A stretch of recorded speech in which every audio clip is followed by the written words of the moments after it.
Ô Reinaldo, vamos falar da entrevista que o ministro Gilmar Mendes deu ontem para o Agora Metrópolis, meu programa aqui no canal do YouTube. Ele comentou, entre outros assuntos, os ataques que são dirigidos a ele e também à corte como um todo, né? Pelo Romeu Zema, o ex-governador de Minas e pré-candidato do Novo à presidência. Por hora, ao menos. Nós tratamos ontem aqui, Reinaldo, do embate entre o Zema e o Gilmar. Mas aí teve um desdobramento aí meio inesperado. Nessa entrevista ao Metrópolis ontem, o ministro citou a título de exemplo aquilo que seria uma suposta imputação injuriosa a Zema e se referiu à homossexualidade. Vamos ouvir o que é que disse o ministro sobre isso em particular. Se começamos a fazer piadas com coisas sérias, com as instituições, imagine que nós comecemos a fazer bonecos do Zema como homossexual. Será que não é ofensivo? Ou se fizermos ele roubando dinheiro no Estado, será que não é ofensivo? É correto brincar com isso? Homens públicos podem fazer isso?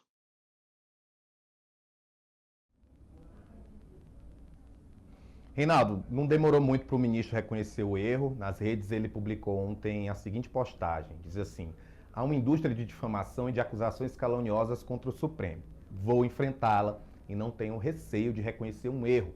Errei quando citei a homossexualidade ao me referir ao que seria uma acusação injuriosa contra o ex-governador Romeu Zema.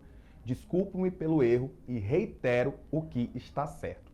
Reinaldo, e aí isso me leva a duas questões. A primeira foi: o ministro fez bem em admitir o erro no caso dessa metáfora de homossexualidade? E a segunda é usual o ministro do STF admitir com tanta clareza que cometeu um erro? Vamos lá, Rafael. Bom, primeiro, o ministro fez, obviamente, muito bem em reconhecer que errou. Não há como essa fala, essa comparação ser virtuosa. Ainda que se busque entender o contexto em que disse, vamos lá, então, evidentemente, o ministro não está chamando o governador de homossexual ou lançando dúvidas sobre sua orientação. Agora, o fato basilar aí é o seguinte: ainda que a orientação fosse essa, e daí? Né? Isso por si só, quem é alvo, enfim, da especulação pode não gostar e pode achar que é ofensivo, mas em si não é ofensivo. Tampouco é criminoso. Né? Ao passo que o outro exemplo, a outra especulação que ele faz, a título de raciocínio, né, de mera articulação do pensamento, argumentação hipotética, aí sim, se ele é acusado de roubar dinheiro, né, então aí você tem um crime, inclusive. E é importante destacar que o Romeu Zema acusou o Gilmar Mendes de cometer crime, o que está sendo ignorado, infelizmente, por boa parte da cobertura da imprensa. O Romeu Zema acusou o Gilmar Mendes de vender um habeas corpus. Isso não é uma brincadeira. Né?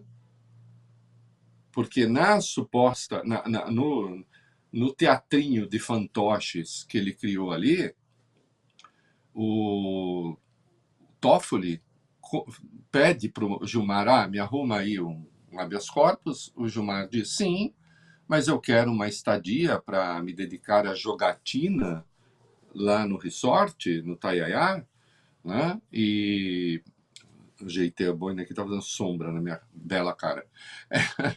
E depois o ministro aparece, né? O fantoche que representa o ministro aparece com roupa assim, de feriadão e tal, se divertindo às pampas, como se dizia antigamente.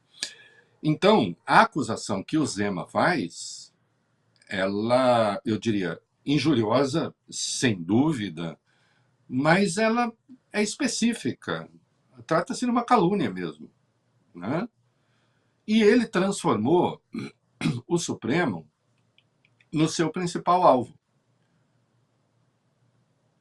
no que anda de braços dados com parte considerável da imprensa, infelizmente. E sempre que eu digo isso, fica parecendo que eu estou a dizer: não existe nada a ser corrigido por ali. Há sempre muita coisa a ser corrigida em qualquer lugar. Hã? Não estou dizendo que não. Agora, evidentemente, isso é inaceitável. Ele resolveu ser essa personagem. Né? Não tendo muita reputação sua a defender, a não ser de ter sido um péssimo gestor da dívida pública de Minas, e isto é uma evidência, né?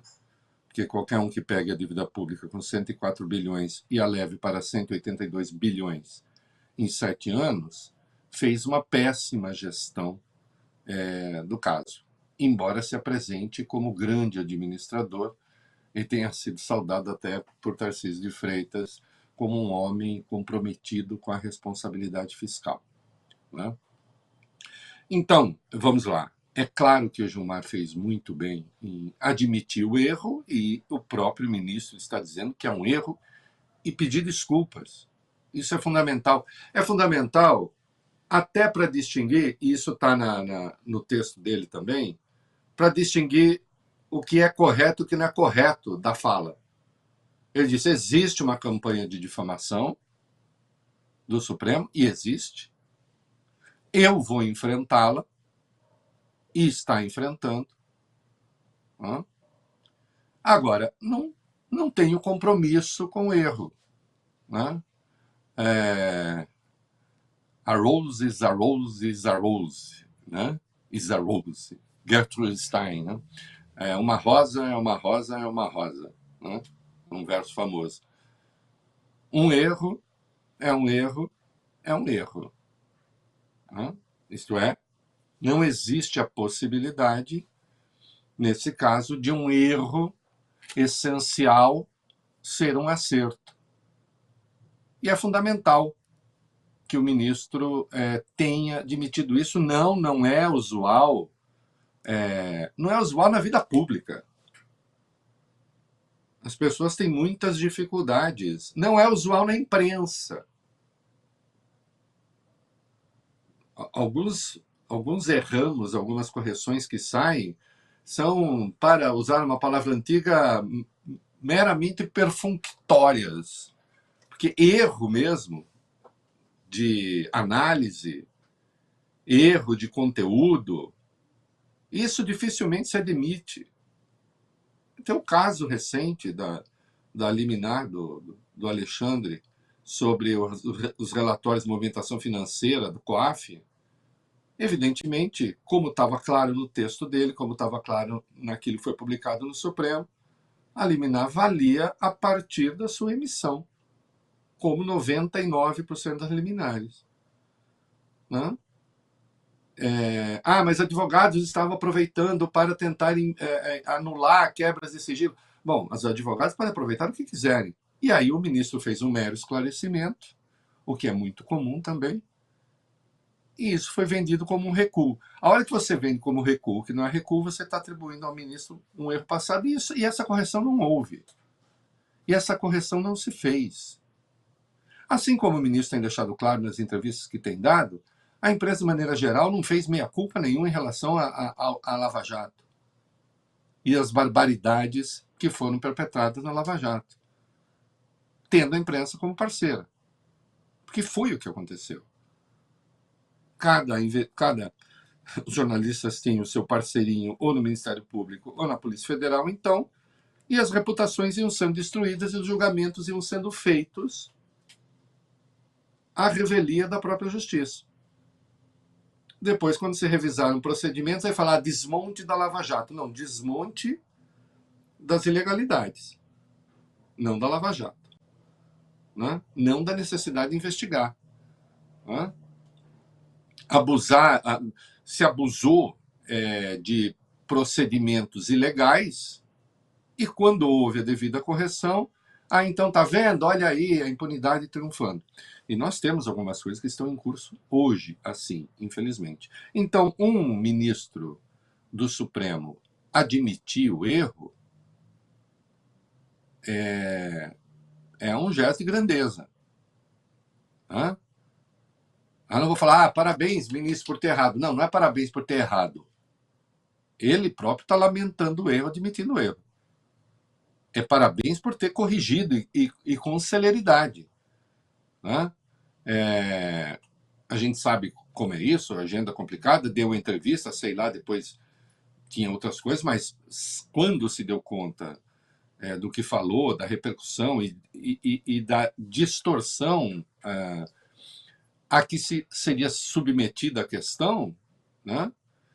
Que distorção? Não, insisto, a fala em si está errada. Mas é que se tentaria tomar toda a sua crítica correta a uma trajetória de difamação do Supremo como sendo a parte essencial da crítica dele, o que não é. Que é uma outra coisa que se faz também, né? Com muita frequência. A pessoa fala tudo certo, num dado momento há um deslize, há um erro, há não sei o quê, e isso toma o lugar do pensamento todo.